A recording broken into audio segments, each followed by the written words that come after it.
오늘 우리에게 주시는 하나님 말씀은 신약성경 마태복음 28장 말씀입니다. 마태복음 28장 18절에서 20절까지 말씀입니다. 신약성경 52면에 있습니다. 마태복음 28장 18절에서 20절까지 말씀입니다. 봉독하겠습니다. 예수께서 나와 말씀하여 이르시되 하늘과 땅의 모든 권세를 내게 주셨으니 그러므로 너희는 가서 모든 민족을 제자로 삼아 아버지와 아들과 성령의 이름으로 세례를 베풀고 내가 너희에게 분부한 모든 것을 가르쳐 지키게 하라. 볼지어다 내가 세상 끝날까지 너희와 항상 함께 있으리라 하시니라. 아멘. 이 시간에 저를 위해서 그리고 집회를 위해서 하나님의 말씀이 주님 뜻대로 잘 증거되어지게 해달라고 잠깐 기도하겠습니다. 1분만 기도하겠습니다. 하나님 아버지, 이 시간 집회를 인도할 때 오직 예수 그리스도의 이름만 드러나게 하시고 부족한 종은 감춰지게 하여 주옵소서. 주의 은혜에 감사드립니다. 아멘. 주님.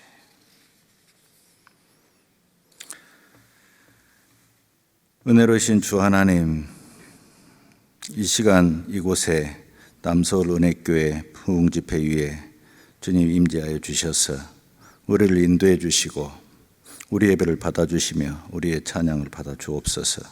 우리 기도를 들어주시고 오직 예수 그리스도만 드러나고 오직 예수 그리스도만 영광 받으시고 오직 하나님만이 영광 받으시는 예배가 되기를 원합니다. 부족한 종의 이 어리석음과 교만함은 낮아지게 하시고 하나님 오직 주님만 드러나긴 시간이 되게 하옵소서. 예수님 이름으로 기도합니다. 아멘. 예수님께서 저 대사명을 주셨지요. 참 좋아하는 성경 구절입니다. 목사님들이 다 좋아하는 성경 구절일 거예요. 여기 보면 예수님께서 말씀하여 이르시되 하늘과 땅의 모든 권세를 내게 주셨으니 그러므로 너희는 가서 모든 민족을 제자로 삼아. 그래서 제자 교육이 필요하죠. 제자 훈련도 필요하고 제자를 삼으래요. 그리고 아버지와 아들과 성령의 이름으로 세례를 주고 내가 너희에게 분부한 모든 것을 가르쳐 지키게 하라. 아멘. 이 말씀은 이제 목사님들이 해야 할, 목회자님들이 하셔야 할 일에 대해서 이제 무슨 일을 해야 하는지 명령하고 계시죠. 교회가 해야 할 일인 것이기도 하고요. 그런데 참 은혜롭고 좋은 말씀은 이 볼지어다 내가 세상 끝날까지 너희와 항상 함께 있으리라. 참 은혜로운 말씀이죠. 주님께서 우리와 항상 함께 계신대요. 저는 예수님을 사랑합니다. 저희 부모님을 사랑하는 것보다 더 예수님을 사랑합니다.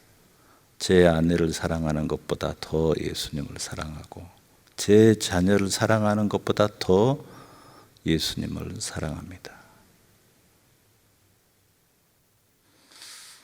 그래서 불효자가 됐습니다. 그래서 좋은 남편이 못 되고 좋은 아버지가 못 되고 목사가 되었습니다. 주님의 종이죠. 목사는 효자가 될 수가 없어요. 아무리 부모님을 사랑해도 아무리 부모님을 잘 섬기고 잘 돌보고 싶어도 또 좋은 남편이 되고 싶어도 좋은 아버지가 되고 싶어도 목사는 그렇게 할 수가 없어요. 주님을 더 사랑하니까. 제 부모님 뜻대로 살 수 없지요. 부모님 뜻대로 살아야 효자 아닙니까? 그런데 목사는 하나님 뜻대로 살아야 되잖아요. 주님의 종이니까. 제가 대학을 마치고 신학교를 간다고 했을 때 저희 아버지가 반대하셨습니다. 그때는 불신자셨습니다. 나중에는 예수님 믿으셨는데 아버지 생각에는 목사에게는 힘들고 가난한 길이고 아버지도 아시죠? 평생 이렇게 어머니가 집사님이셔서 목사님들 어떻게 사실지 아버지도 잘 아십니다. 목사님들 사는 걸 이렇게 아버지가 늘 이렇게 보셨거든요. 그러니까 제가 목회자를 한다니까 반대하셨죠. 대학을 졸업하고 취직을 하고 좋은 직장에 다니는데 뭐하러 그 힘든 길을 왜 가냐. 아버지가 저를 사랑하시고 생각해서 반대를 하셨지만, 그렇지만 주님을 사랑하는 제 마음이 아버지께 순종할 수가 없었습니다. 그래서 불순종하고 신학교에 갔습니다. 불효자였습니다. 아버님이 나중에 예수님 믿으시고 참 기뻐하셨어요. 제가 목사가 된 것을. 근데 그 전까지는 불효자일 수밖에 없었습니다. 아내에게도 좋은 남편이 못 됐습니다. 어느 날 이 잠을 자다가 꿈을 이렇게 꿨는데 이렇게 집사람이 자고 있는데 이렇게 깨는데 집사람이 갑자기 꿈인데 잠에서 깨서 저를 못 알아보는 거예요. 그래서 누구냐고 물어보고 여기가 어디냐고 그러니까 꿈인데도 치매가 왔는가? 그런 생각이 버뜩 들어요. 근데 꿈인데 너무 미안한 거예요, 이게. 생각해 보니까 집사람한테 그동안 10만 원짜리 옷 한 벌 사준 적이 없는 거예요. 5만 원짜리 신발 한 번 사준 적이 없어요. 내 아이들을 낳고 평생 나를 위해서 헌신하고, 그런데 헌금이 돈이 있거나 또 유산을 받아서 돈이 좀 있은 적도 있었는데 다 헌금하고 다 헌금해 버렸어요. 교회에 필요한 대로 써버리고. 너무 미안해가지고 꿈인데 집사람을 자꾸 막 울었어요. 내 미안하다고, 당신 이러면 안 된다고 막 자꾸 울었어요. 그리고 어떻게 깨보니까 꿈이에요. 꿈인데 보니까 옆에 자고 있더라고요. 그래서 너무 이게 막 그래서 그때 알았어요. 내가 좋은 남편이 아니라는 것을. 그 전까지는 몰랐어요. 나는 좋은 목사라고만 생각했지 나쁜 남편이라고 생각을 하지 않았어요. 왜냐하면 주님께 충성을 다하니까, 나는 내 일을 다 했으니까 그렇게 생각했는데, 나중에 그날 제가 통장에 있는 돈을 다 찾았더니 100만 원이 있더라고요. 그래서 100만 원을 갑자기 줬어요. 집사람이 깜짝 놀래요. 한 번도 그렇게 돈을 준 적이 없거든요. 100만 원을 줘본 적이 없어요.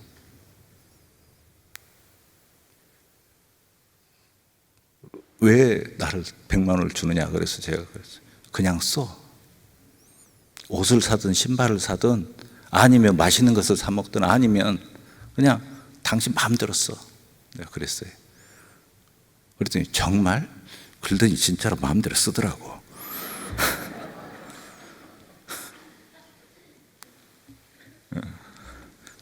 그래서 나중에 후에는 그래도 100만 원을 한번 줘봤다.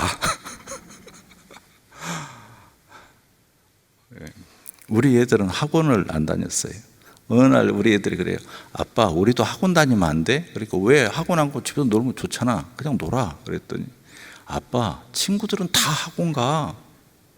동생하고 나만 학원 안 가. 놀아도 놀 애들이 없어, 아빠. 운동장에서 다 애들이 학원 자퇴하고 지네들 둘만 남아서 결국 둘이만 집에 온대요. 아빠, 학원 가서 놀면 안 돼?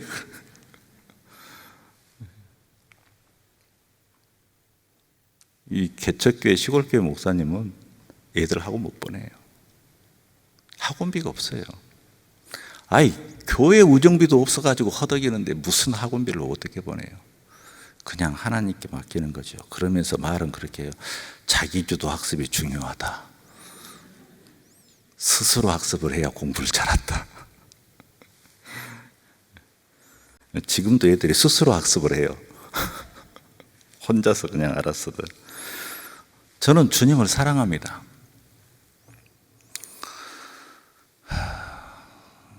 불신자들이 들으면 미쳤다고 생각할 만큼 주님을 사랑합니다. 제 두 가지 소원이 있는데 첫 번째 소원은 예수님 만나는 겁니다. 진짜로 만나는 거. 천국 가서 빨리 죽어도 괜찮고 숭배해도 괜찮고 예수님 만나고 싶습니다. 세상에 별 소망이 없어요. 별 재미가 없어요. 세상 그냥 예수님 좋습니다. 너무 좋습니다. 두 번째는 주님께 칭찬받고 싶습니다. 잘했다. 착하고 충성된 종아. 그 말 듣고 싶습니다. 주님 앞에 섰을 때 부끄럽지 않기를 바랍니다.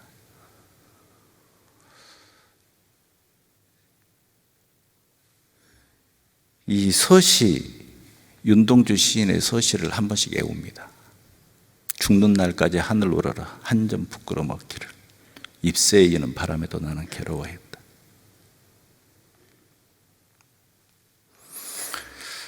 하나님을 향해서 주님을 향해서 부끄럽지 않게 살아야겠다고 늘 생각하고 삽니다. 주님이 언제 나를 부르시든 그냥 그럴 각오입니다. 그럴 자세입니다. 주님을 사랑하지요. 주님을 사랑하는 게 당연한 거 아닙니까? 주님도 우리를 사랑하셨잖아요. 요한복음 3장 16절에 하나님이 우리를 사랑하는 이야기가 나오죠. 하나님이 세상을 이처럼 사랑하사 독생자를 주셨으니 이는 그를 믿는 자마다 멸망하지 않고 영생을 얻게 하려 하심이라. 하나님이 세상을 이처럼 사랑하사 하나님이 여러분을 엄청나게 사랑하는데 그 어떻게 엄청나게냐면 자기의 독생자, 자기 아들을 주실 만큼 사랑하셨다는 이야기죠. 하나님이 나를 그렇게 사랑하는데 내가 하나님을 사랑하는 게 이상합니까? 하나님이 자기 유일한 독생자를 나에게 줄 만큼, 생명을 줄 만큼 나를 사랑하는데 내가 하나님을 사랑하는 게 그게 이상한 겁니까?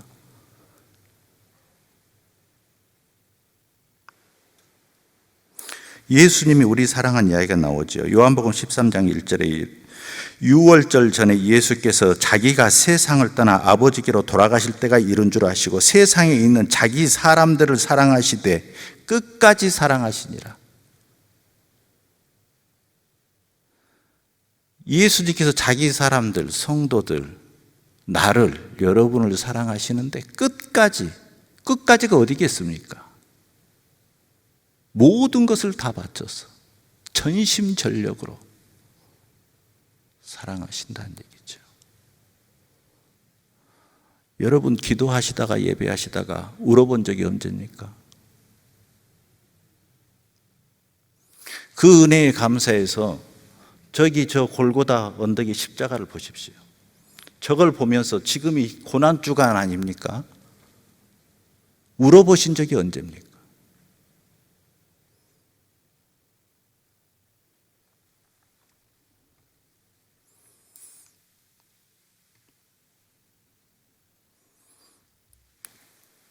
엊그저께 주일 예배를 하고 찬양을 하는데 저희 성도들은 3분의 2는 통곡을 해요. 시골 교회고 성도가 몇 명 없는데 설교 마치고 마지막 찬양을 하면 그냥 눈물 흘리는, 눈물 닦는 정도가 아니에요. 어떻게 우냐면 와 그렇게 울어요. 너무 울어서 가서 안아줘야 돼. 진정하라고. 너무 통곡을 해서.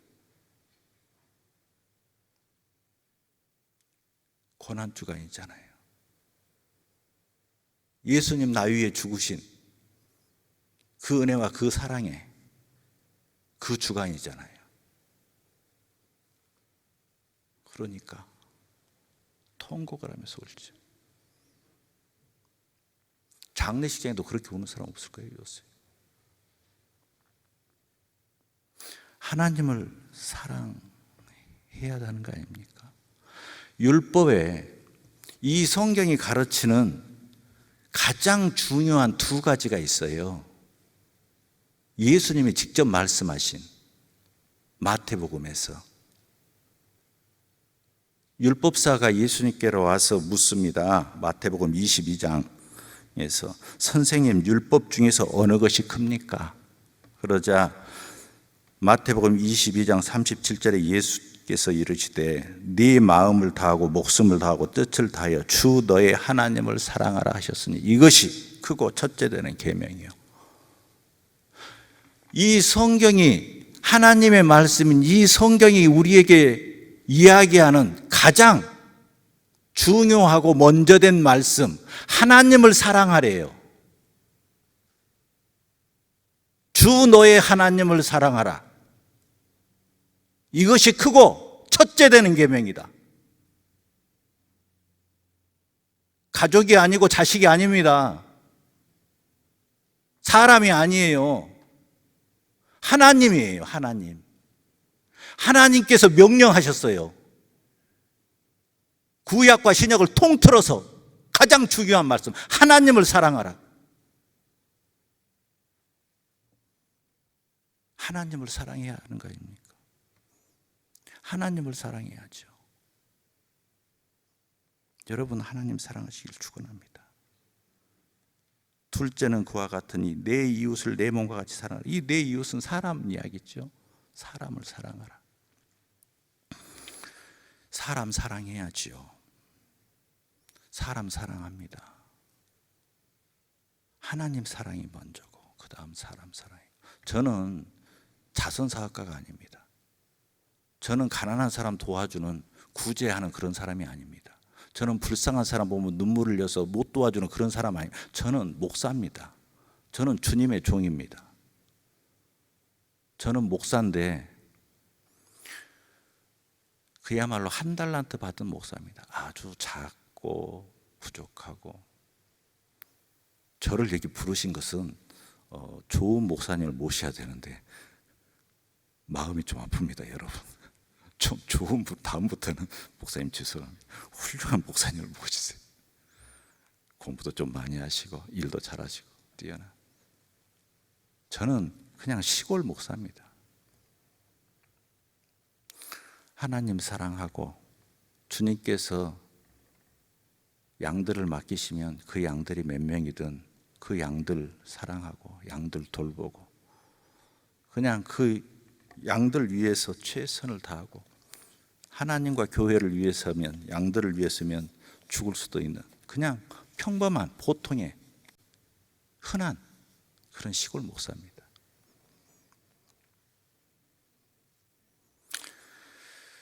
목사님들을 사랑하시고 소중히 여기시기 바랍니다. 여러분들 위해서 기도하고 헌신하고 희생하실 분들이지. 저는 이 남서울 은혜교회 참 좋습니다. 와서 찬양 듣고 같이 예배하는데 하나님께서 참 이게 복 주시는, 여러분들이 이곳에 계시는 것만으로도 복을 받는 그런 복된 교회입니다. 그러잖아요. 주님 뜻대로 하고 계시잖아요. 교회 운영을.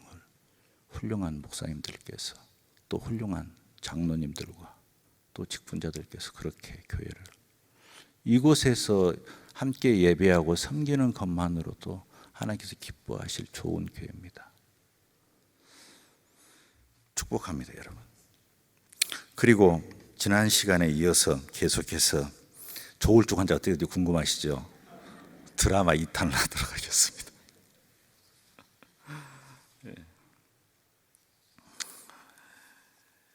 그 양병남 성도께서 이름을 말해버렸네. 가능하면 본인들의 프라이버시가 있기 때문에 천국에 계셔도 프라이버시가 있기 때문에 이름을 말 안 해야지 생각하고 있습니다. 우리 장로님 기도하실 때 이렇게 양병남 성도께서 1년의 시간을 이렇게 하나님께 기도해서 그렇게 열심히 살았던 것처럼 또 우리에게도 사실은 그렇지 않습니까? 우리도 또 죽을 때까지 시간이 주어지지 않았습니까? 그분에게는 1년이지만 우리에게는 좀 더 긴 시간이 주어져 있죠. 더 많이 일할 수 있는 귀한 시간입니다. 그렇게 많이 일하시길 바랍니다. 이분이 그 한 일 중에 참 제가 존경하고 소중히 여기는 그 일이 있었는데 그 옆방에 그 조울증 환자를 1년간 보살피신 거예요. 그 옆방의 조울증 환자는 저보다 나이가 1살 많은 사람이었습니다. 거기가 쪽방이 9개가 있습니다. 저희 교회 바로 옆에가. 제가 말씀드렸다시피 시내에서 실패한 사람들은 이제 이쪽으로 나오는 그런 이 도시 끝 마을이에요. 근데 그래서 이제 그 쪽방이 있는데 그야말로 문 열면 조그만 부엌 하나 하고 방 하나가 있어요. 그게 전부입니다. 그리고 창문 조그만 거 하나 있는데 창문이 작아가지고 낮에도 등을 켜야 될 정도로 어둡습니다, 집이. 그 부엌에는 이게 수도꼭지 하나 있고 이 연탄 아궁이가 있습니다. 조그만 부엌입니다. 그렇게 돼 있는데 그런 쪽방에서 이렇게 쪽방이 9개가 있습니다. 근데 그 양 선생이 바로 옆에 쪽방에가 어떤 사람이 이사를 왔어요. 그래서 이제 전도를 하려고 이제 문을 두들겼는데 문을 안 열어줘요. 그래서 이렇게 몇 번 가서 노크를 했는데 문을 안 열어줘서 아무리 불러도 대답도 없어요. 그 출입구는 딱 그 입구 하나밖에 없습니다. 뭐 뒤로 나갈 방법이 없는데. 근데 이렇게 그 방에 사람이 있는지 없는지는 금방 알 수 있습니다. 이 문이 하나이기 때문에 이 밖에서 쇠통이 채워지면 사람이 없는 거죠. 나가면 쇠통을 채우고 나가니까. 그 쇠통이 안 채워지고 안에서 문이 잠기면 사람이 있는 겁니다. 근데 밖에 쇠통이 없고 안에서 문이 잠겼는데 아무리 노크를 해도 문을 안 열어주는 거예요. 사람이 있는 것 같은데. 그래서 겨울 내내 한 번도 누가 출입하는 걸 본 적이 없는데 아무튼 안에가 사람이 있는 것 같아요. 그래서 한 번은 어떻게 마음을 굳게 먹고 계속 두들겼습니다. 이제 문 좀 열어보라고 계속 두들겼어요. 정말 이 겨울 내내 안 열더니 봄이 되니까 문을 열어주더라고요. 봄이 되니까 문을 여는데 저는 깜짝 놀랐습니다. 안에서 문이 철구덕 열리고 보는데 흰 남자들 메리아스를 입고 머리가 이렇게 남자인데 머리가 이렇게 길어가지고 어깨까지 이렇게 단발머리처럼 내렸어요. 그리고 수염이 이렇게 길었는데 저는 도사님인 줄 알았습니다. 무슨 도수를 하는 그런 도사님이요? 도사님인 줄 알았어요. 그래서 정말 깜짝 놀랐습니다. 근데 제가 이사를 오셨느냐고 이렇게 하니까 갑자기 씩 웃는 거예요. 이렇게 웃는 거예요. 대답도 안 하고 그냥 이렇게 웃는데 정말 이빨에가 이를 몇 달 안 닦았는지 치태가 어마어마하게 끼어 있더군요. 이 사람 보통 사람 아닌데 생각이 들었습니다. 그래가지고 이제 이야기를 좀 해봤더니 말 그대로 외톨이, 은둔형 외톨이, 우울증 그런 환자였어요. 근데 나이가 저보다 1살 많더라고요. 근데 나중에 보니 조울증 환자였는데 이제 보니까 이 사람 직장도 없고 그냥 겨울에 그 방 안에 있었던 거예요.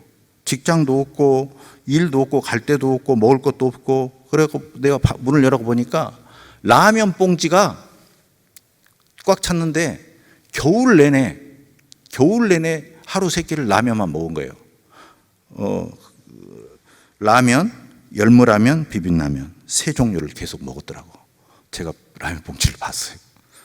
비빔라면과 열무라면, 라면을 그 종류를 진짜 엄청나게 먹었어요. 쓰레기를 안 버리더라고. 쓰레기가 그냥 꽉 차 있어요. 라면 봉지가.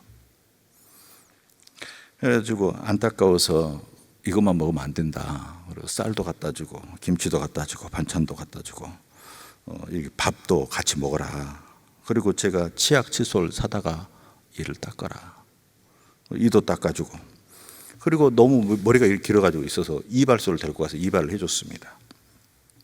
그리고 면도기 사다가 면도하라고 면도를 시켰더니 사람이 이제 깨끗해지더라고요. 점점.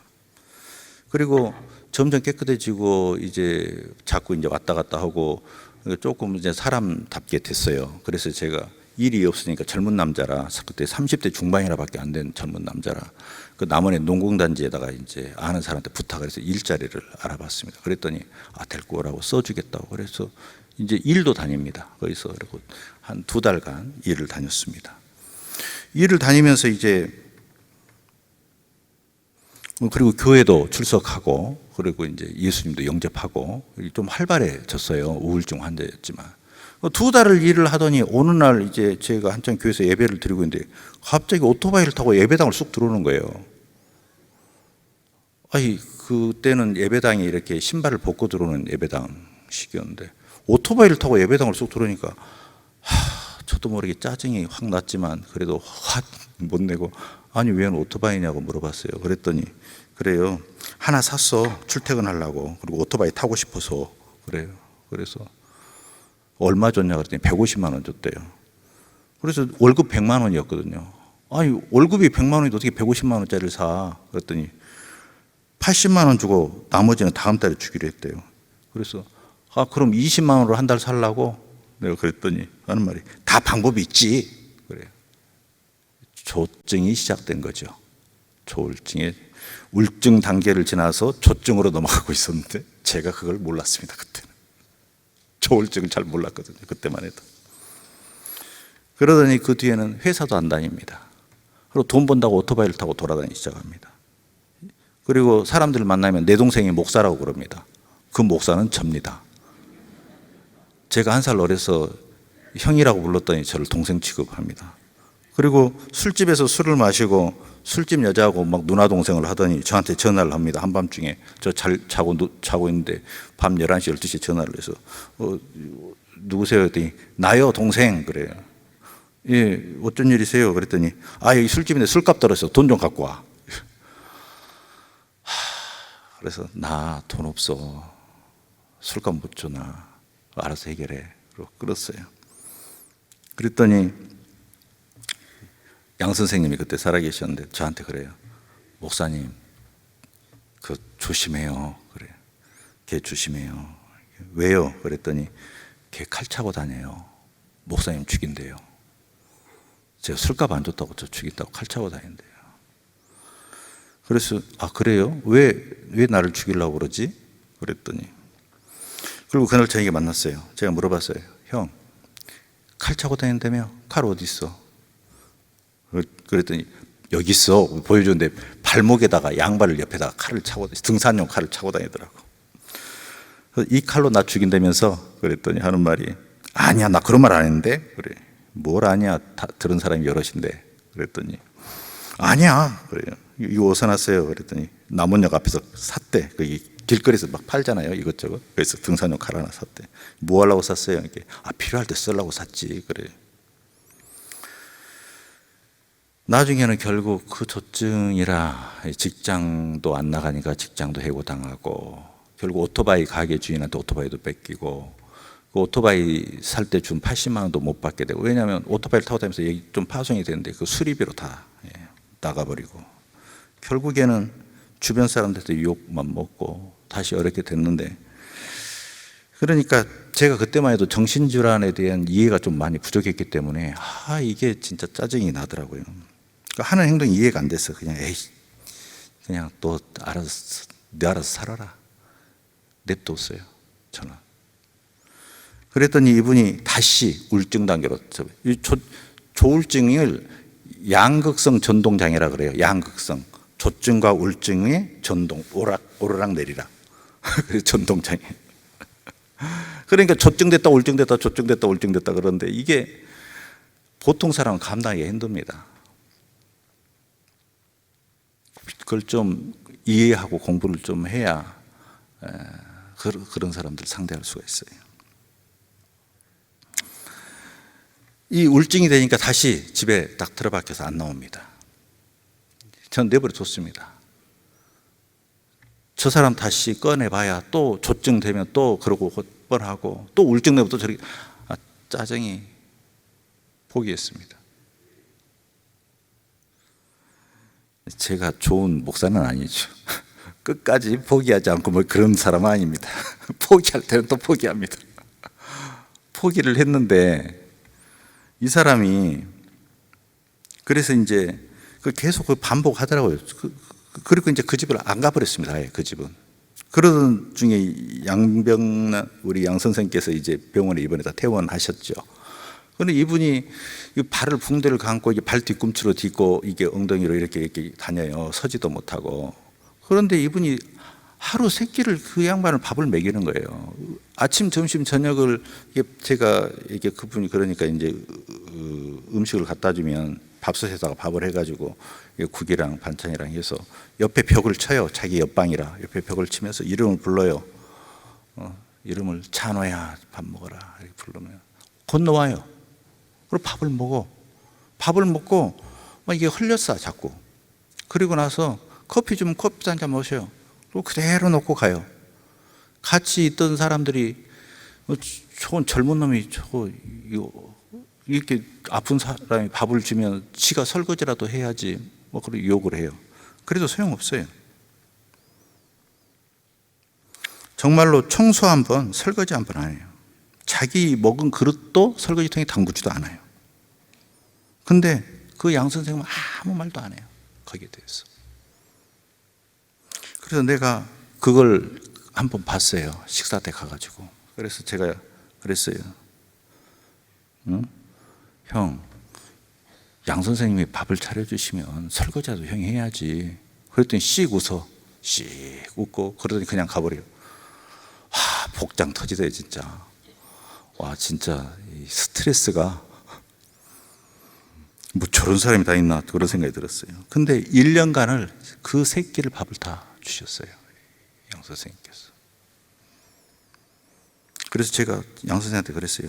양 선생님, 저런 사람 뭐하러 밥 줘요? 내버려 둬버려요. 내가 그랬어요. 그랬더니 양 선생님이 그래요. 예, 알았어요. 그래요. 그러고 말씀만 하시고 계속 밥을 주시더라고. 제가 말은 그렇게 했지만 사실은 양 선생님 존경했습니다. 야, 어떻게 저럴 수가 있을까? 어떻게 저런 사람 저렇게 계속 밥을 주지? 정말 존경했습니다. 1년 후에 양 선생님 소천하시고 그분 돌볼 사람이 없어가지고 제가 돌보기 시작했는데 정말 애기 키우시 하나씩 도와줘야 됐어요. 맨 처음에 한 것은 청소였는데 그 집 양 선생님 돌아가시고 이제 그 집 그 사람 이제 문을 열었어 안에 들어가 봤습니다. 그동안 그 집을 제가 한 번도 안 가봐가지고 몰랐는데 이 사람이 밤이면 낮에는 안 돌아다녀요. 방 안에 있고 안 나와요. 밤만 되면 온 남원 시내를 돌아다니면서 폐타이어, 자전거 고장 난 거, 책상 버린 거, 박스, 쓰레기요. 쓰레기. 쓸만한 거 아니고 쓰레기. 쓰레기를 갖다가 그 방 한 칸 화장실 그 좁은 데다가 쌓았는데 얼마나 쌓아버렸는지 진짜로 한 사람 딱 누울 공간을 제외하고 다 그걸로 빡빡이 쌓아버렸어요. 내가 청소를 하러 들어갔는데 도저히 혼자 청소를 할 수 없는 상황인 거예요. 그 집주인도 와고 나랑 둘이 보더니 둘이 해결이 안 나는 거예요. 그래서 동사무소에 연락해가지고 이것 좀 어떻게 좀 도와달라. 그러니까 동사무소에서 트럭을 갖고 와서 인력을 동원해가지고 1톤 트럭으로 하나를 버렸어요. 그 조그만 방에서. 텔레비전 하나하고 단스 하나 딱 놔두고 나머지 다 버렸어요. 1톤 트럭 하나를. 그러고 나서 이제 제가 날마다 갔어요. 날마다 가서 방 닦고 청소하고 날마다 씻었느냐 밥은 먹었느냐 매일 갔죠. 그리고 이 TV 하나하고 이게 옷단스 하나만 있으니까 좋더라고요. 청소하기도 좋고. 그랬는데 하루는 그래서 같이 청소해주고 밥 먹으라고 그러고 같이 TV도 보고 그랬는데 어느 날은 그 집에 갔는데 이상한 냄새가 나는 거예요. 희한한 냄새가 나. 이건 무슨 그런 아무튼 내 평생에 못 맡아본 희한한 그런 냄새가 나요. 이게 나쁜 것도 아니고 좋은 것도 아니고 아무튼 못 맡아본 냄새가 희한한 냄새가 나요. 이게 뭐냐. 그래가지고 그 집을 뒤질 것도 없어요. 텔레비전 하나 옷단스 하나 있으니까. 그래서 이게 봤는데 옷단스를 다 열어봤죠. 그런데 이상한 것이 없어요. 근데 옷단스에 옷도 없어요. 뭐 몇 개, 뭐 티 하나, 바지 하나, 뭐 이렇게 팬티 2개 뭐 이렇게 있어요. 그리고 이상한 것이 없는데 희한한 냄새가 나서 내가 가만히 봤더니 팬티가 하나가 이렇게 뭉뚱거려져 있더라고. 왜 저 팬티는 저렇게 뭉뚱거려져 있지? 그런 생각이 들어서 팬티를 이렇게 들어봤어요. 들어봤더니 화장실에 가서 응가를 해야 되는데 거기다 응가를 하고 그대로 넣어놨더라고요. 참, 어이가 없어서. 아니 왜 이것을 왜 여기다 옷 단수 속에다 이걸 왜? 정신질환이니까 그렇겠죠. 그래가지고 생각 같은 딱 버리려고 이렇게 쓰레기통에 버렸는데 생각해보니까 팬티가 하나밖에 없는 거예요. 그러면 팬티가 하나밖에 없으면 이거 갈아입어야 돼. 2개는 있어야 갈아입을 거 아닙니까? 그래서 꺼내가지고 이게 대야에 담궈놨어요. 빨라고. 그래가지고 그것을 조금 이따 빨아서 이렇게 빨아가지고 이렇게 놀면서 생각해보니까 그런 생각이 드는 거예요. 그런 생각을 안 해야 되는데 팬티를 넣을 정도면 씻었을까? 그런 생각이 드는 거예요. 그런 생각을 안 해야 되는데 씻었을까? 그런 생각이 들어서 물어봤어요. 형, 씻었어? 또 웃어. 씩. 기분이 쎄. 그래서 냄새가 나고. 변을 보고 안 씻으니까 냄새가. 내가 태어나서 처음으로 다 큰 남자를 씻어줬대. 애기들은, 우리 애들 어렸을 때는 제가 목욕도 시키고 했죠. 그런데 그렇게 다 큰 남자를, 나보다 1살 많은 남자를 씻어주긴 그때 처음이었어요. 정말 한숨을 쉬면서 주여, 저한테 왜 이러세요? 그러면서 내가 왜 이렇게, 아무튼 씻어줬죠. 근데 그분이 가족이 다 없는데 누나가 한 명 있어요. 부모님 다 돌아가시고 누나가 한 명인데 누나가 가끔 와서 이제 방세를 지불해요. 그리고 이제 동생한테 김치도 갖다 주고 뭐 누나가 그랬는데, 근데 누나가 와서 보니까 집이 너무 깨끗한 거예요. 내가 없을 때 이제 왔다 간 모양인데, 그래서 집주인을 만나서 왜 동생 방이 저렇게 깨끗하냐, 그러니까 우리 집주인이 말을 한 거죠. 목사님이 매일 와서 청소하고 밥 주고 목욕시켜주고 면도 해주고 이발소 데리고 가고 한다. 그리고 옷 빨아주고 한다. 그러니까 누나가 너무 부끄러웠나 봐요. 그 누나가 이제 결혼해서 이제 가정을 이루고 사니까 정신질환 있는 동생을 이렇게 남편이 집에 데리고 가기가 좀 그랬나 봐요. 그래서 따로 살게 했는데 누나가 너무 부끄러웠나 봐. 그것이 가족도 아닌 남도 이렇게 하는데 누나인 내가 못하겠냐. 어느 날 누나가 와서 제가 돌보겠습니다 그러더라고요. 그리고 누나가 데려갔어요. 그래서 그 뒤로 누나하고 같이 살아요. 그 누나 아파트로 들어가서 누나가 이제 그 뒤로 돌보죠. 저는 이 가난한 사람들 도와주는 그런 사람 아닙니다. 그냥 불쌍한 사람 불쌍해서 돕고 뭐 이런 사람. 저는 목사입니다. 제가 그분을 그렇게 하는 것은 주님께서 저를 용서하시고 하나님 자녀 삼아 주셔서, 그리고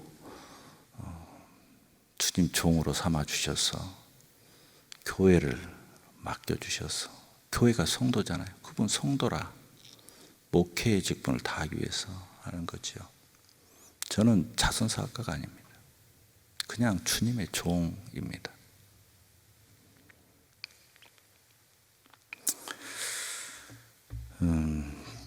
주님을 사랑해서 하는 거죠. 주님을 사랑해서. 물론 사람도 사랑하지만, 근데 만약에 제가 신자가 아니었다면 안 그랬을 것 같습니다.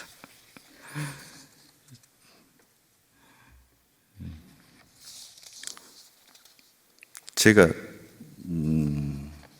작년에 엄청 힘든 일을 한번 겪었습니다. 20년을 가르친 제자가 소천했습니다. 그 제자가 백혈병으로 소천했는데 작년에 정말 엄청나게 많이 울었습니다.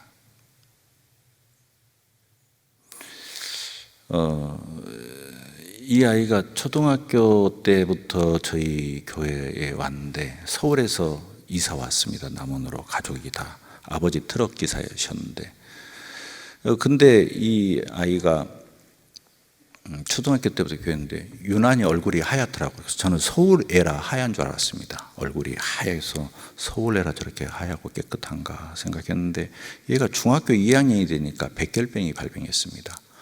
어느 날 코피를 쏟았는데 피가 안 멈춰서 이제 병원을 가니까 대학병원을 가라는 거예요, 병원에서. 그래서 갔더니 급성 백혈병이라고 갑자기 무균실에 들어갔습니다.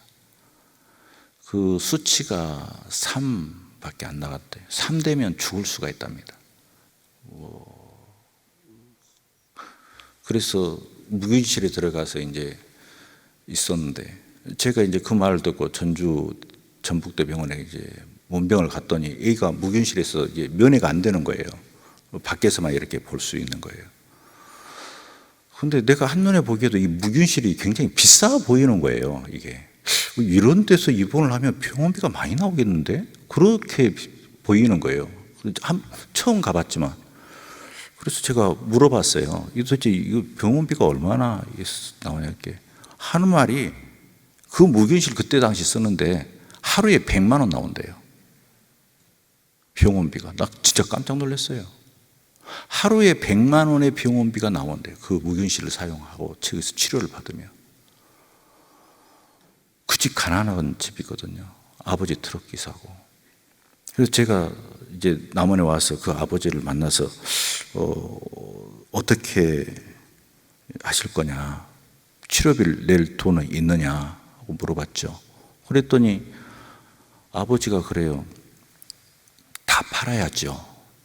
승용차는 팔았고 트럭은 팔려고 내놨고, 이제 트럭 기사라 트럭을 세워놓으면 승용차로 왔다 갔다 집을 하니까 그 승용차를 벌써 팔아버리고 150만 원 받고, 트럭은 파는데 1,500만 원이래요. 트럭이 오래된 낡은 트럭이라 10년 더 된 오래된 트럭이에요. 집 보증금인데 그 보증금이 500이래요. 그럼 이게 얼마예요, 이게? 2,150. 그 아버지 한 달 수입이 150만 원이었어요, 그때 당시 20년 전에. 2천만 원 갖고 저 무균실을 한 달도 못 쓰는 거예요, 한 달을도.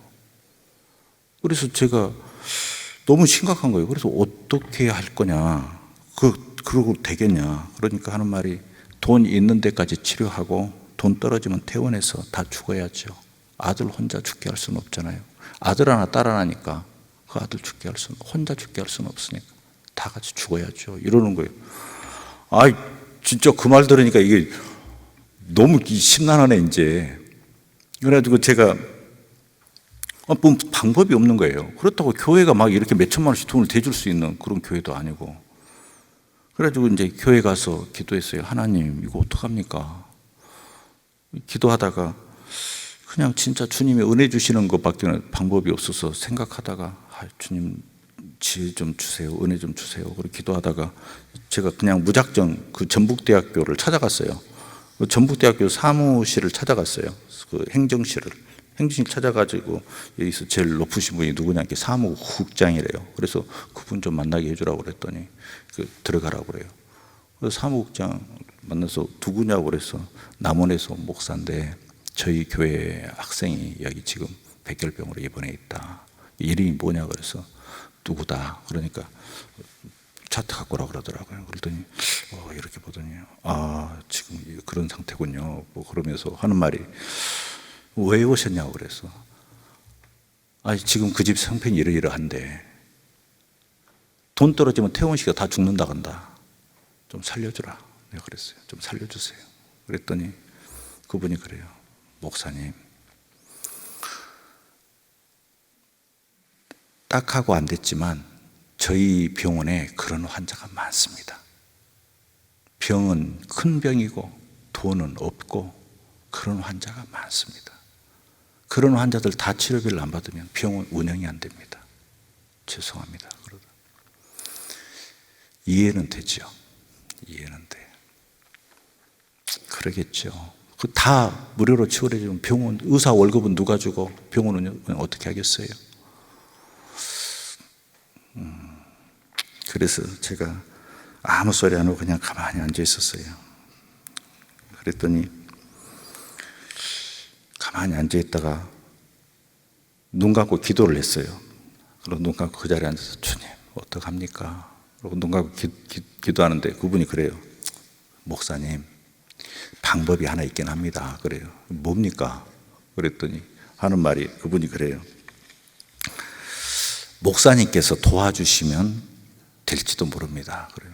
제가 뭘 도우면 되겠습니까? 그랬더니 하는 말이, 먼저 이런 상황을 사회적으로 여론을 좀 형성을 좀 해주래요.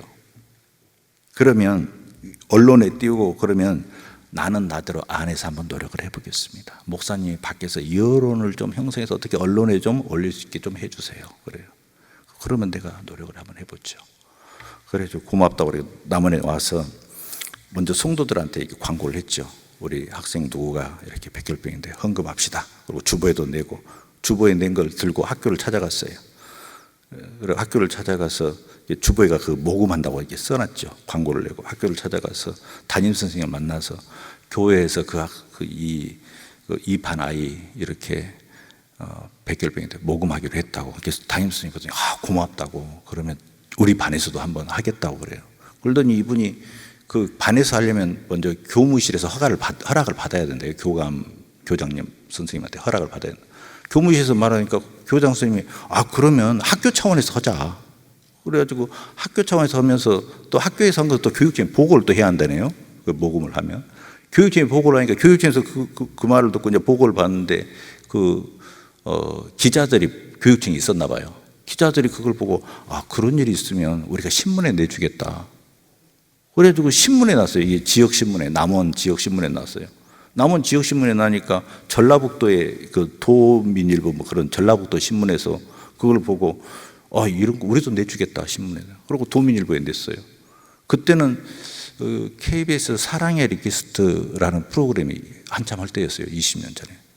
근데 그 신문에 이렇게 나니까 제가 카센터에 이렇게 갔는데, 카센터 그 사장님 부인이 집사님이신데 저한테 그래요. 목사님 교회 학생이 이렇게 백혈병이고 모금하세요? 예, 어떻게 하세요? 신문에 났어요. 그래요. 그래요? 그랬더니 저희 오빠가 그 사랑의 리퀘스트 그거 관련해서 일하고 있는데 저희 오빠 연결해 드릴까요? 이러는 거예요. 고맙다고 해주라고 그랬더니 전화를 하니까 그분이 그 사랑의 리퀘스트 담당자고 해가지고 도와주겠다고 그랬는데, 그 백혈병은 이제 골수 이식을 해야 되잖아요. 한 번에 2천만 원 들어간대요, 수술비가. 근데 그 수술비를 다 해주기로 했어요. 우리가 다 수술을 한 번으로 안 된다고 그러더라고요. 2번도 해야 되고 3번도 해야 될지 모른다고. 수술을 몇 번을 하든 우리가 수술비를 다 대겠다. 그 연락이 왔어요, 저한테. 너무 고맙더라고. 그래서 제가 연락을 받으면 그랬죠. 이 좋은 소식을 저한테만 주지 마시고 대학병원의 사무국장님한테 좀 전화 한 통만 해주십시오. 그랬더니 사랑의 리퀘스트 PD가 전북대 병원의 사무국장님한테 전화를 해서 여기 KBS 사랑의 리퀘스트인데 그 학생 수술비를 우리가 다 대겠다고 그런 거예요. 그리고 제가 이제 그 신문에 나온 걸 다 스크랩 해가지고 이제 들고 갔죠. 그랬더니 그걸 보더니 안 그래도 KBS 전화를 받았다고 그러면서 목사님이 했었다고 그래요.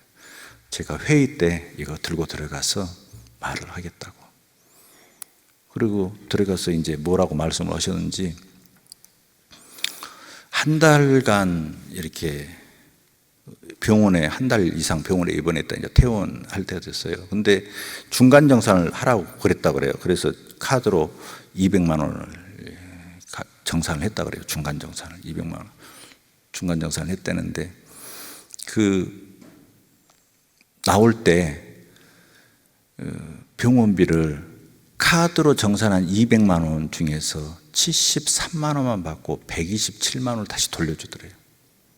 127만 원 돌려주면서 73만 원만 받겠다고 병원에서. 나머지는 120. 그리고 나머지 병원비는 다 병원에서 탕감해 줬어요. 그랬더니 그 아버지가 그 아이들만 둘이 교회 나왔어요. 애들만 둘이 교회 나왔는데 아버지 어머니가 그 주부터 교회를 출석을 시작하시더라고. 곧바로 예수님 믿으시고 집사님 되시고, 그리고 그 아이는 그 후로도 20년간 아주 좋은 성도고 좋은 제자였어요. 정말로 충성스럽고 34살에 죽었습니다. 2000년 34살에 작년 3월에 갑자기 악화돼서 소천했는데,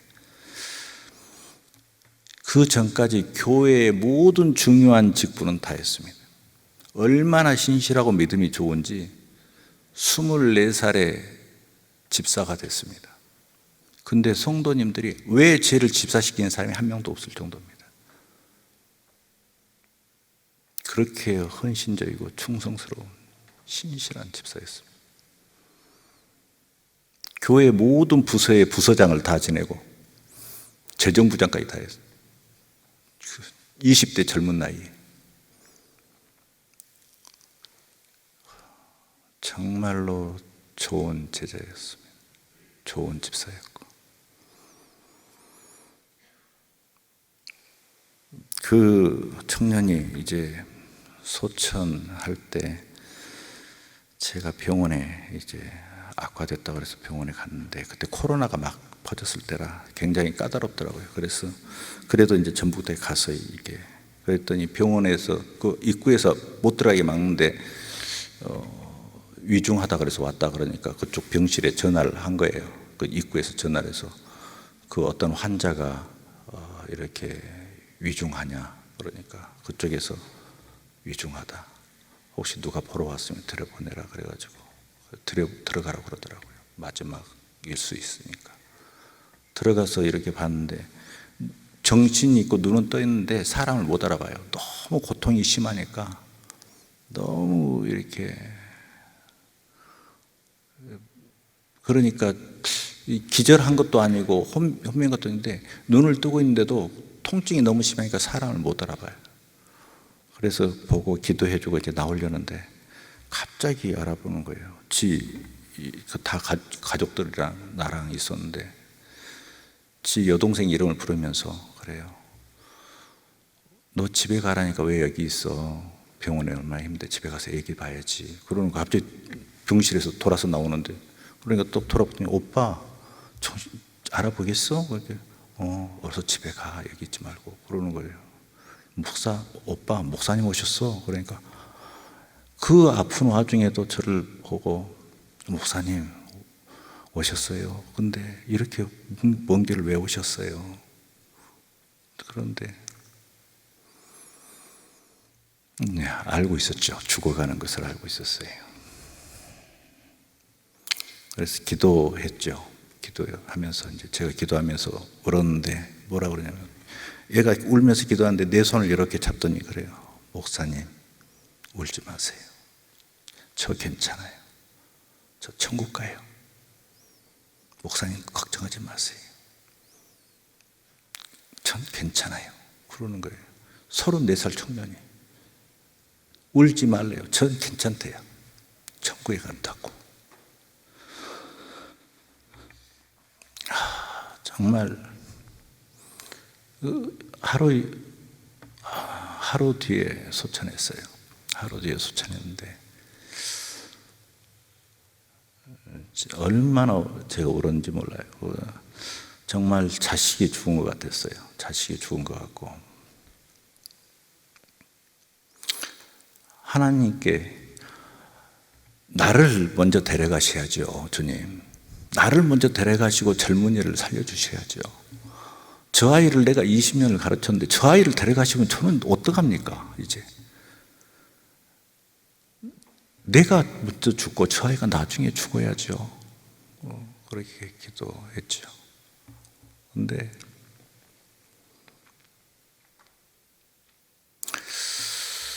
그러면서 사실은 제가 많은 것들을 깨닫게 됐어요. 주님의 사랑이나 하나님의 임재나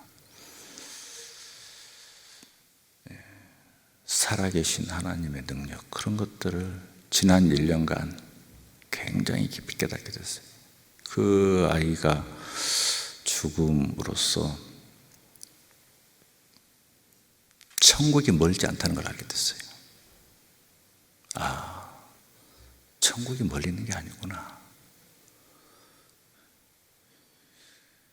너무 세상에 집착하고 세상에 매여 살고 있는 것이 아닌가, 그런 걸 깨닫게 됐어요.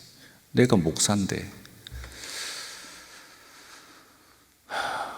그렇게 안 죽고 싶어 하고, 오래 살고 싶어 하고, 성공하고 싶어 하고, 돈 있고 싶어 하고, 잘 살고 싶어 하고, 건강하고 싶어 하고, 인정받고 싶어 하고, 그렇게 세속적으로 사는 내 모습을 발견했어요.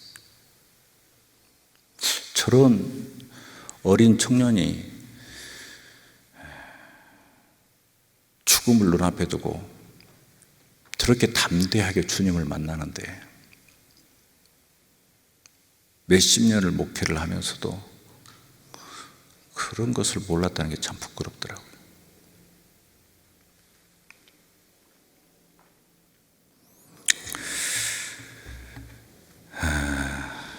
하나님이 살아계십니다.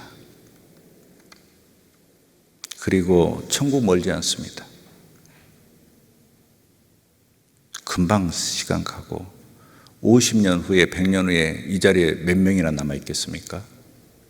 다 천국 가고 없죠. 근데 세상 일에 너무 전심전력 하지 마시고 하나님 일에 전심전력 하시기를 축원합니다. 저희 교회 젊은이들이 많습니다. 청년만 32명입니다.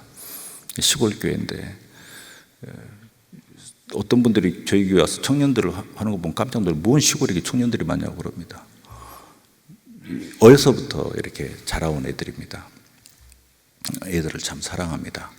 애들이 정말로 말도 못하게 사고를 많이 칩니다.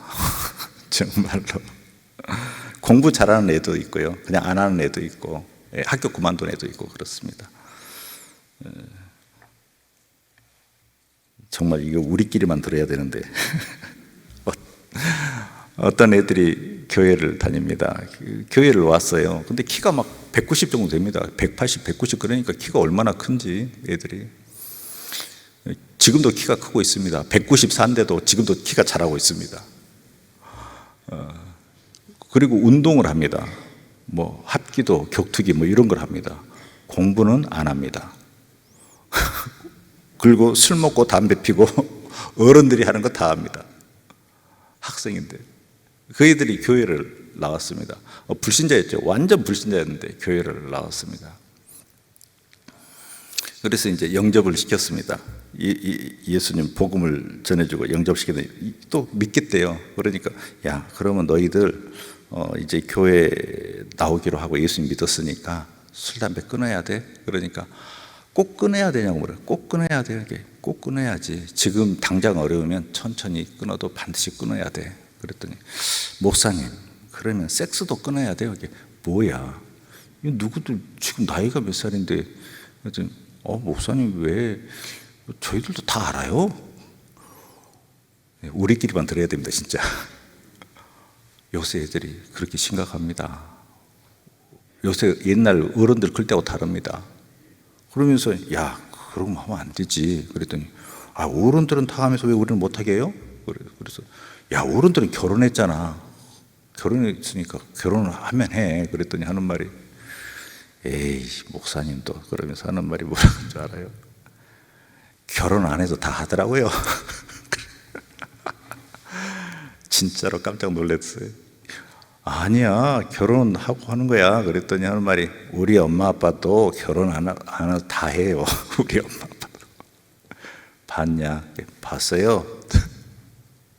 엄마 아빠가 얘 앞에서 남의 다른 사람하고 그 애들이 다 본 거예요. 물론 이혼했죠. 결국 그 부부들 다. 진짜 이게 교회 나오기 진짜 다 이혼한 상태였어요. 그래서 얘한테 물어봤어요. 야, 너는 누구랑 사냐? 이렇게 저는 뭐 아빠랑 살아요. 너는 저도 아빠랑 살아요. 너는 저도 아빠랑 살아요. 셋 다 이혼했대. 셋 다 이혼했대. 한 애가 하도 정신이 없어요. 얼마나 정신이 없는지 그냥 말 그대로 미친놈 같이 막 정신이 하나도 없어요. 고등학생인데 야, 쟤 왜 저렇게 정신이 없냐? 그랬더니 하는 말이 누구 이름, 여자 이름을 대면서 누구 때문에 그래요? 뭐 여자친구냐? 이게 직엄마요? 야, 너는 친구 엄마를 이름을 부르냐? 그랬더니 이름을 대면서 죄송합니다. 미친년이에요? 그래. 친구 엄마를, 야, 임마, 근다고 그렇게 하면 되냐? 이게. 목사님, 제 엄마가요, 한 달 전에 자살을 시도해가지고 제가 집에를 가니까 엄마가 피를 흘리고 누워있는데 제가 119에 전화를 해서 제 엄마를 싣고 대학병원에 가가지고 한 달을 입원시키다가 어저께 퇴원시키고 집에 데려다 놨어요. 그러니까 제가 안 미치겠어요? 얘가 반 미친놈 같아요. 얘가. 엄마가 그러니 얘가 어떻게 했어요? 완전 반 미친놈처럼 그렇게 돌아. 참 안타깝죠. 이거 진짜 우리들은 애들이 문제라고 그러잖아요. 애들이 누구 보고 왜 그러겠어요?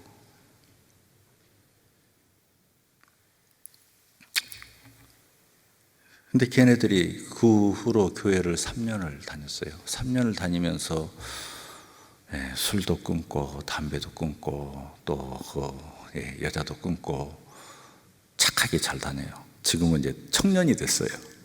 3년을 다니니까 대학생도 되고 청년도 되고 취직을 했어요. 취직을 해가지고 서울로 올라온 애도 하나 있고 또 한 애는 음악을 한대요. 그래서 작사 작곡을 해가지고 뭐 음원을 이렇게 올리니까 그쪽에서 어디 회사에서 계약을 해가지고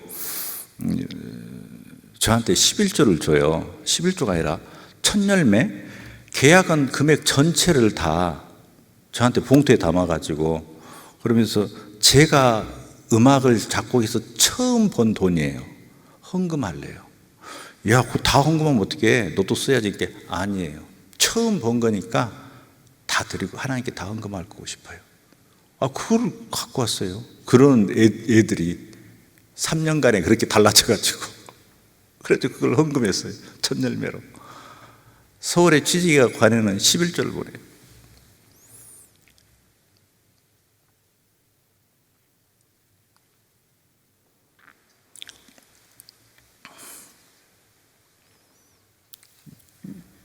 걔들뿐 아니에요.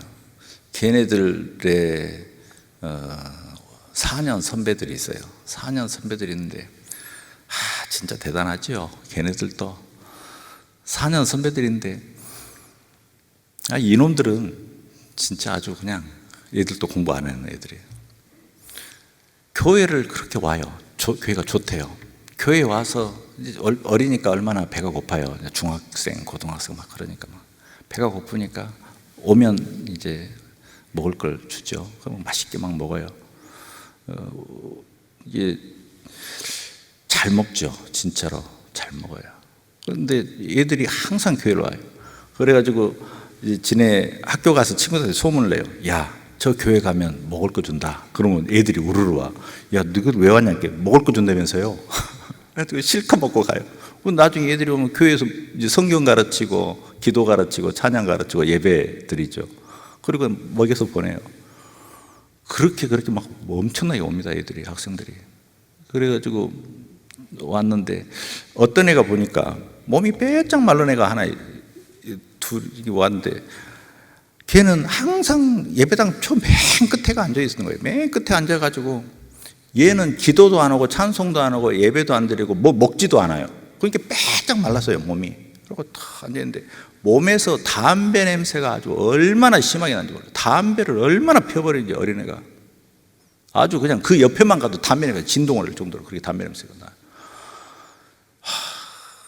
기도하자 그러면 눈 뜨고 앉아있고 뭐 찬송하면 찬송도 안 불러요. 뭐 먹으라 그러면 먹지도 않아요. 그냥 그래도 와요. 친구들 따라서 왔고 친구들은 다 먹고 놀고 찬송하고 기도하고 다 하는데 혼자 맨 끝에 앉아가지고 딱 그냥 앉아서 보는 거예요. 그냥 딴 애들 뭐 하나. 쟤는 도대체 왜 저러지? 그래 가서 물어봤어요. 정말로 뭐 설교도 안 들어요. 그냥 앉아만 있다 가는 거예요. 그래서 내가 하도 되면 너 담배 하루에 몇 갑이나 피냐? 그랬더니 3갑을 핀대. 중학생이. 놀리지를 않으시네요. 3갑은 기본으로 중학생이 3갑을 피는데 3갑이면 목사님 60개 아닙니까? 60개는요 줄담배를 펴도 피기가 힘듭니다. 하루 3갑은. 제가 어려서 이 술, 담배를 해봤기 때문에 대학 다닐 때 제가 공대를 다녀서 술, 담배를 해봐서 잘합니다. 그래서 걔네들이 술, 담배를 해도 제가 웬만하면 봐줍니다. 괜찮다. 나도 젊어서 그랬다. 니네들도 젊어서 그런 거니까 차츰 끊어라. 네, 그러고 맙니다. 그런데 새갑을 피운대요. 그래서 제가 이게 좀 친해져 보려고 말도 걸어보고 농담도 해보고 먹을 것도 줘도 그 소용이 없어요. 그리고 성경도 가르치고 달래도 보고 예배도 잘 드리라고 설득돼도 소용이 없어요. 근데 이상하게 항상 그 자리에 그렇게 앉아 있어요. 그냥 딱 이렇게 이런 식으로 앉아 있는 거예요. 그 참. 그래서 궁금한 거예요. 얘 도대체 왜 그러나 너무 궁금한 거예요. 그래가지고 제가 한번 물어봤어요. 야, 너는 하고 싶은 일이 뭐냐? 그러니까 없어요. 그래요. 너는 어떤 직업을 갖고 싶냐? 없어요. 좋아하는 게 뭐냐? 없어요. 꿈이 뭐냐? 없어요. 좋아하는 음식이 뭐냐? 답이 뭐겠어요? 좋아하는 음악이 뭐냐? 답이 뭐겠어요? 좋아하는 사람이 누구냐? 답이 뭐겠어요? 다 없어요. 없어요. 없어요. 없어요. 없어요. 걔는 아무것도. 진짜 말이 안 통해요. 그래서 질문을 좀 바꿔서 물어봤어요. 너는 네가 어떻게 됐으면 좋겠냐? 그렇게 질문을 바꿔서 물어봤어요. 너는 네가 어떻게 됐으면 좋겠냐? 그랬더니 얘가 뭐라 그러냐면 빨리 죽고 싶어요. 이러는 거예요. 그래서 너 빨리 죽으려고 담배를 그렇게 피냐? 그랬더니 예. 빨리 죽고 싶어서 그렇게 담배를 핀대요. 중학생이.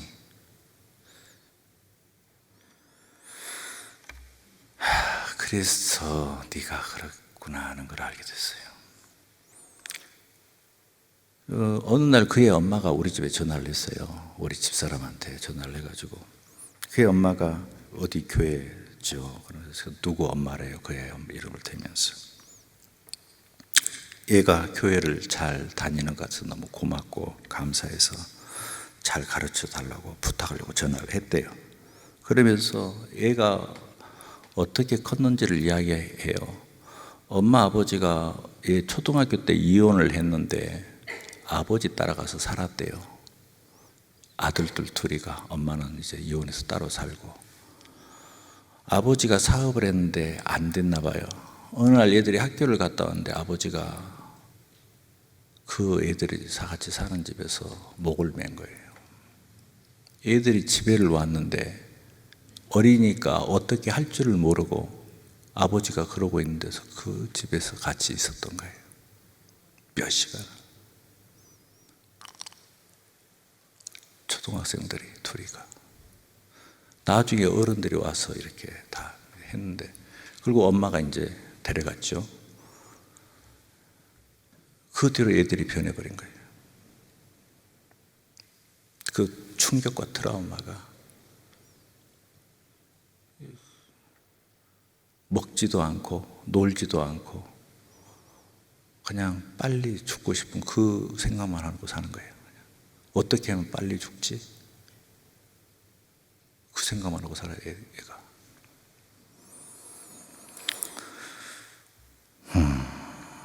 그러니까 표정이 없어요.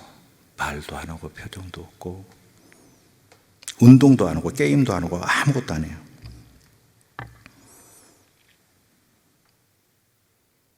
근데 그걸 알고 나서는 그냥 아무 소리 안 했어요. 그냥 오면 그냥 이렇게 잘 왔다, 반갑다 그러고 그냥 안아줬어요. 따독따독 해주고. 그리고 걔가 실수를 많이 하죠. 담배도 피고 싸움도 하고 욕도 하고. 그래도 남들이 뭐라고 하든지 또 성도님들이나 누가 다른 사람이 이제 다른 싫지요. 성도님들 싫지요. 그런 거 보면. 그렇지만 제가 그러지 말라고 애를 감싸줬어요. 성도님들이 왜 저런 애들이 교회에 오는지 모르겠다. 성도님들이 좀 불안한가 봐요. 그런 애들이 오니까. 그래서 그러지 말라고 그러고 감싸줬어요. 애를.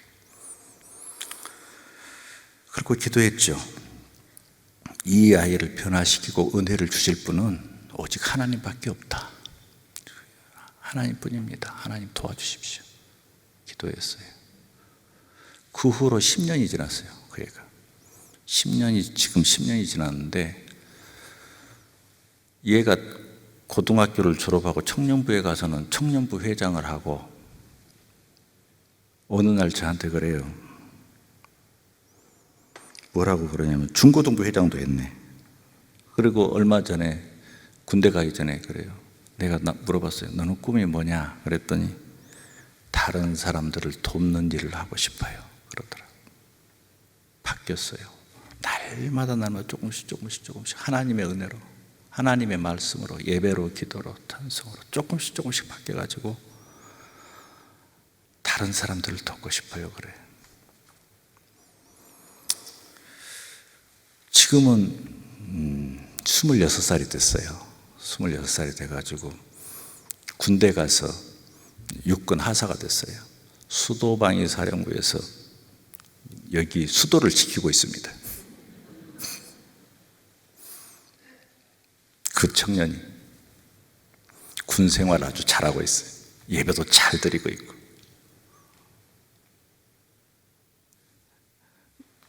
교회 오면, 이게 사복 입고 딱 교회 오면 자세가 또 옛날처럼 축 늘어졌어요. 넌 자세가 왜 하나도 안 변했냐? 그러면 하는 말이, 너무 좋아요, 교회가. 근데 교회가 다 똑같은 건 아닌가 봐요. 딴 교회 가면 그냥 딱 군인처럼 그렇게 있대요. 예배도 잘 드리고 찬송도 크게 부르고. 근데 여기만 오면 너무 좋아요. 그냥 이렇게 막 그냥 뒹굴고 싶어요. 그냥 막 여기서는 함부로 하고 싶어요. 그래. 그렇게 좋냐? 너무 좋아요, 교회. 잘 지내죠. 지금은 군생활도 잘하고 전화도 자주 하고, 무슨 문제만 있으면 전화해서 상담하고, 기도 부탁하고. 걔네 엄마도 그 아이가 교회 다니면서부터 교회를 출석해가지고, 그 전에 교회를 안 다니신 분이셨는데, 그 아이들 둘 다 교회를 다니면서 엄마도 교회를 다 가시더니, 원래 거의 학원 하셨거든요. 애들을 가르치는 학원 하셨는데 학원 그만두시고 신학교를 가시더니 전도사님이 되셔가지고 지금 전도사님을 하고 계세요. 엄마가.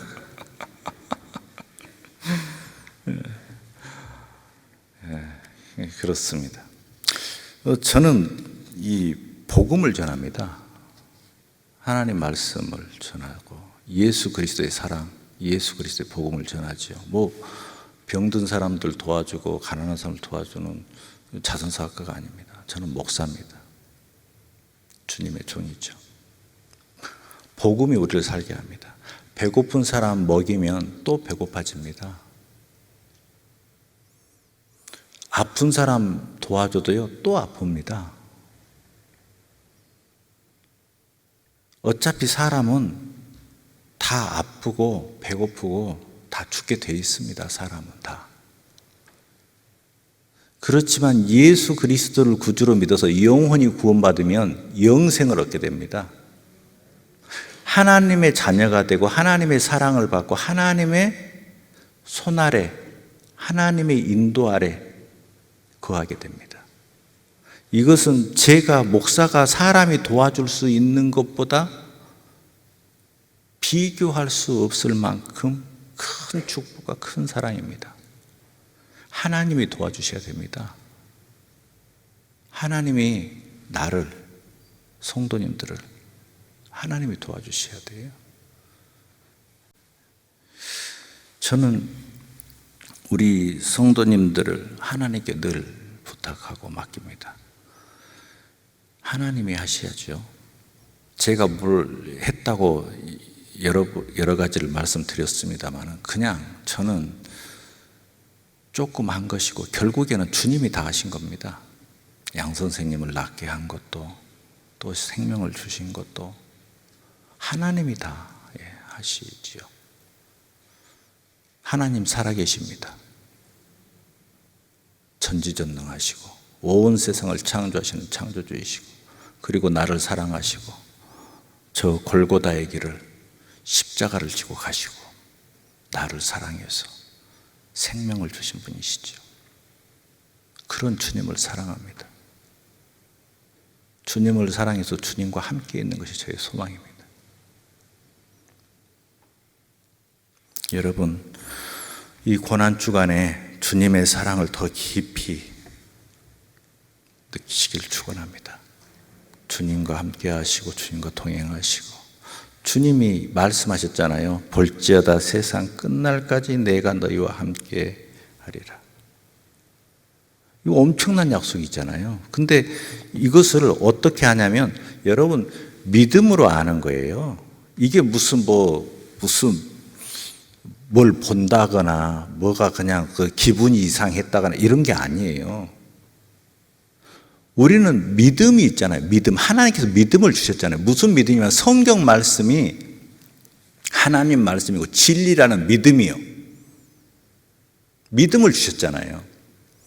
이 말씀을 믿는 믿음으로 아는 거죠. 예수님이 그 말씀이 사실이라는 것, 내가 너희와 함께 있겠다고 말씀하신 그것을 믿음으로 아는 거지요. 그러지 않습니까? 우리가 가진 믿음이 그런 믿음 아닙니까? 이 말씀이 진리라는 믿음 아닙니까? 하나님이 천지를 창조하셨다는 그것을 믿는 믿음이고, 예수님이 내 죄를 죽었다는 그것을 믿는 믿음이고, 예수님이 내가 너희와 함께 하겠다고 하면 그것을 믿는 믿음 아닙니까? 그것이 믿음이죠. 그리고 우리를 천국으로, 영생으로 인도하겠다는 그 말씀을 믿는 믿음이죠. 주님과 함께 하시기 바랍니다. 영적으로 사세요. 영적으로. 세속적으로 사지 마시고, 하나님은 영이시니 영과 진리로 예배할지니라. 하나님은 영이신데 영적으로 사셔야죠.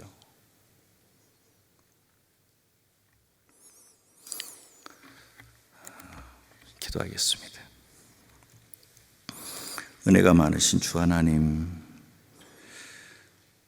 이 귀하고 복된 교회 정말로 좋은 교회입니다. 주님, 교회가 세상을 위하여, 사회를 위하여, 또 신자와 불신자들을 위하여, 또 연약한 장애아들을 위하여 이렇게 학교를 세우고 또 이렇게 후원하고 협력하는 정말로 한국의 기념비적인 너무나 좋은 교회입니다.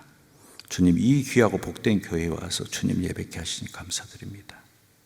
하나님, 주님 말씀대로 사는 이 교회와 우리 성도님들, 이 목사님들을 축복하여 주시고 은혜와 성령으로 충만히 채우시고, 살아계신 하나님 예수 그리스도께서 하나님 늘 동행하신다는 그 말씀을 가슴속에 새기고 잊지 말게 하시고 믿음으로 알게 하여 주시옵소서.